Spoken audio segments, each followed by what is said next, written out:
Guys 2015 में China Pakistan economic corridor जो सी pack था वो स्टार्ट हुआ था और पाकिस्तान के और चाइना के दरमियान 51 कॉन्ट्रैक्ट्स एग्रीमेंट्स हुए थे और उसके साथ साथ 46 बिलियन यूएस डॉलर की इन्वेस्टमेंट पाकिस्तान के अंदर आई थी। बट पॉइंट ये है कि हमें उस चीज़ का क्या फ़ायदा हुआ, आखिर हमें गवादर का आज के दिन में क्या फायदा हुआ। आज गवादर पोर्ट के स्टार्ट होते हुए 8 साल गुजर चुके हैं और इन 8 सालों के अंदर हमने क्या डेवलपमेंट की है, किस तरीके से मामलात हमारे तय पाएंगे और हमें गवादर का क्या फ्यूचर देखने को मिल रहा है। आखिर आने वाले वक्तों के अंदर गवादर किस सिचुएशन के अंदर जाएगा और क्या हमें सूरत देखने को मिलेगी। एक्चुअल में गवादर का और चाबहार पोर्ट का इस टाइम पे बहुत ही एक टफ किस्म का कंपटीशन होने वाला है, जिसके अंदर कंपटीशन की बात करने से पहले मैं आपको ये बताता चलूं कि चाबहार पोर्ट को एडवांटेजेस हासिल हैं और वहीं पर गवादर पोर्ट को भी एडवांटेजेस हासिल हैं। सबसे बड़ा गवादर पोर्ट को एडवांटेज ये हासिल है कि वो एक डीप सी पोर्ट है और गवादर जो है वो एक्चुअल में एक काफी ज्यादा स्ट्रेटेजिक लोकेशन के ऊपर वाकया है। लेकिन गवादर को यूटिलाइज किस तरीके से करेंगे, चाइना ने जितनी भी इन्वेस्टमेंट की है, चाइना भी आखिर इतना ज्यादा स्लो क्यों हो गया, इतना ज्यादा बैक स्टेप क्यों चाइना हुआ, और उसी टाइम के ऊपर इंडिया ने चाबहार पोर्ट को किस तरीके से यूटिलाइज किया। राइट नाउ भी इंडिया तकरीबन कोई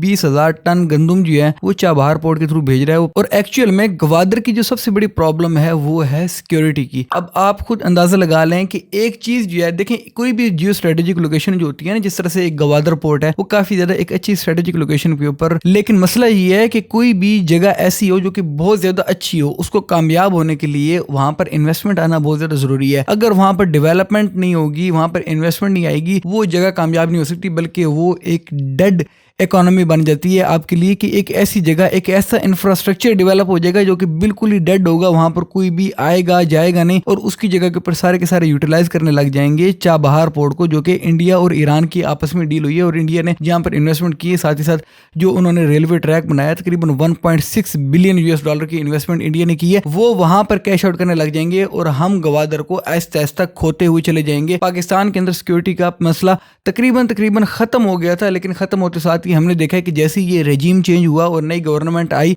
तो यहाँ पर पॉलिसी मेकर्स की कुछ पॉलिसीज इस किस्म की थी। ये क्या बात थी कि हमें सिक्योरिटी के इश्यूज पाकिस्तान के अंदर देखने को मिले और सिक्योरिटी एक मेजर थ्रेट है पाकिस्तान के लिए। अगर आपके मुल्क के अंदर सिक्योरिटी नहीं होगी, एक सादी सी एग्जांपल ले लें आप, अगर आप राइट नाउ इस वक्त बोलते हैं कि एक एग्जांपल देता हूं मैं आपको कि फर्ज किए कि आपके पास $1 अरब है आपके पास। अब आपको एक अपॉर्चुनिटी मिलती है कि एक तरफ गवादर पोर्ट है और दूसरी तरफ चाबहार पोर्ट है, आप किस जगह के ऊपर इन्वेस्टमेंट कर सकते हैं। आप वहां पर रिसर्च करते हैं तो आपको पता लगता है कि गवादर पोर्ट के ऊपर इतनी ज्यादा सिक्योरिटी के इश्यूज हैं, इतने ज्यादा मामलात है कि वहां पर इन्वेस्टमेंट सेफ नहीं है आपकी। और वहीं पर ही चाबहार पोर्ट को जब आप देखते हैं तो वहां पर आपको पता लगता है कि सिक्योरिटी इश्यूज कम है, काफी ज्यादा ईज ऑफ डूइंग बिजनेस का एनवायरनमेंट आपको देखने को मिल रहा है वहां पर। और इवन की गवादर पोर्ट जो है वो ज्यादा बेटर स्ट्रेटेजिक लोकेशन के ऊपर है as compare to Chabahar port. But still आप किसको चूज करेंगे? आप क्या गवादर को चूज करेंगे या चाबहार को चूज करेंगे, जब आपको पता होगा कि गवादर के अंदर पैसा लगाने से आपका पैसा मुकम्मल तौर के ऊपर डूब सकता है। और जहां पर पैसा डूबता हो वहां पर सारे के सारे सोच में पड़ते हैं कि यार इस जगह के ऊपर कैसे हम इन्वेस्टमेंट करेंगे जहां पर हमारे पैसे का हमें खुद को एतबार ही नहीं रहेगा कि आखिर हमारा पैसा बचेगा भी या नहीं बचेगा। चलो चाबहार पोर्ट के ऊपर अगर हम इन्वेस्टमेंट करेंगे तो वहां पर कम बचे, लेकिन एटलीस्ट हमारा पैसा सेफ तो रहेगा ना, हमारे बंदों की वहां पर सिक्योरिटी तो रहेगी, जो हमारी लेबर फोर्स होगी उसको भी सिक्योरिटी मिलेगी। चाइना ने पाकिस्तान के अंदर जब अपनी लेबर फोर्स भेजी तो उनको लेबर के इश्यूज आए जिसकी वजह से वो काफी ज्यादा स्लो हो गए। और भी काफी ज्यादा मामलात इसके अंदर शामिल होते हैं, सिर्फ ये नहीं है कि एक सिक्योरिटी का रीजन होता है, लेकिन सिक्योरिटी का जो रीजन है ये एक अटमोस्ट बहुत ज्यादा इंपॉर्टेंट है कि सिक्योरिटी के बगैर कुछ भी नहीं हो सकता। दुनिया के जितने भी इन्वेस्टर हैं वो सबसे पहले अपनी सिक्योरिटी देखते हैं कि एक ऐसी जगह के ऊपर कोई भी बंदा इन्वेस्टमेंट अपनी नहीं कर सकता जहां पर उसको पता ही ना हो कि सिक्योरिटी की क्या सिचुएशन है, उसको आगे जाके किस किस्म के सिनेरियोज देखने पड़ सकते हैं, वो आगे जाके प्रॉफिट में जाएगा या वो लॉस में जाएगा। इसके साथ साथ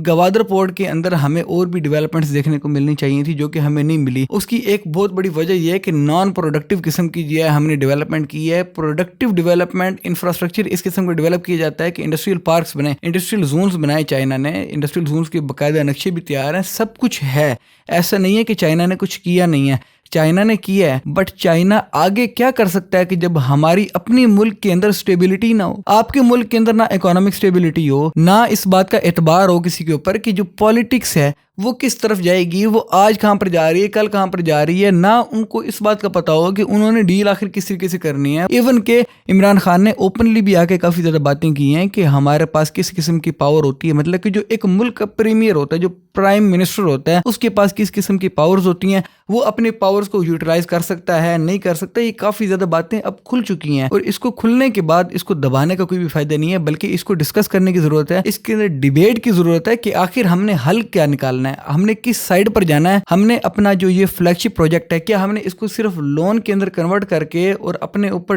डेट का एक बर्डन डालना है, या हमने वाकई में इससे डेवलपमेंट करके अपनी इकोनॉमिक एक्टिविटी को इतना ज्यादा बढ़ाना है कि पाकिस्तान के अंदर ग्रोथ हमें देखने को मिले। पाकिस्तान के अंदर सी पैक के थ्रू हमें तकरीबन 2.5 to 3.3% की ग्रोथ खाली सी पैक की वजह से देखने को मिल सकती थी। हम अगर गवादर को इकोनॉमिक एक्टिविटी के लिए यूटिलाइज नहीं करेंगे, हम अगर उसको नहीं देखेंगे कि ये हमारे लिए एक्सपोर्ट के लिहाज से एक सोने की कान है, हमने इसको यूटिलाइज करके अपने आप को डेवलपमेंट की तरफ लेकर जाना है, तो कोई और हमारा हाथ पकड़ के तो नहीं लेकर जा सकता ना। चाइना के पास और भी बहुत ज्यादा सोर्सेज हैं। China is also looking for Chabahar port, कि चाबहार पोर्ट के ऊपर भी उसका एक इन्फ्लुएंस डेवलप हो, तो वो वहां पर भी देख रहा है, वो और भी काफी ज्यादा जगह देख रहा है। चाइना ने सिर्फ पाकिस्तान को नहीं देखना होता, उसकी पूरी दुनिया के अंदर फ्लैगशिप प्रोजेक्ट चल रहे हैं। बेल्ट एंड रोड इनिशिएटिव जो है वो सिर्फ ये नहीं है कि शिनजियांग से वो उठाकर एक रोड पाकिस्तान के अंदर गवादर पोर्ट तक ले आए हैं, बल्कि उन्होंने पूरी दुनिया के अंदर एक रोड का जाल बिछाया है। और ये जो उनकी ग्रेट गेम है, पाकिस्तान इसके अंदर बहुत छोटा सा हिस्सा है उसका। पाकिस्तान की उनकी ग्रेट गेम का ये नहीं है कि मास्टरमाइंड है, बल्कि पाकिस्तान एक हिस्सा है उनकी ग्रेट गेम का। और पाकिस्तान को हर चीज़ को अपने इकोनॉमिक बेनिफिट के लिए यूटिलाइज करना आना चाहिए। पाकिस्तान को पता होना चाहिए कि कौन सी चीज़ को हमने किस तरीके से अपने इकोनॉमिक बेनिफिट के लिए यूटिलाइज करना है और कहाँ से किस तरीके का फ़ायदा उठाना है। Well that's all for it दो। अल्लाह हाफिज़, टेक केयर योरसेल्फ।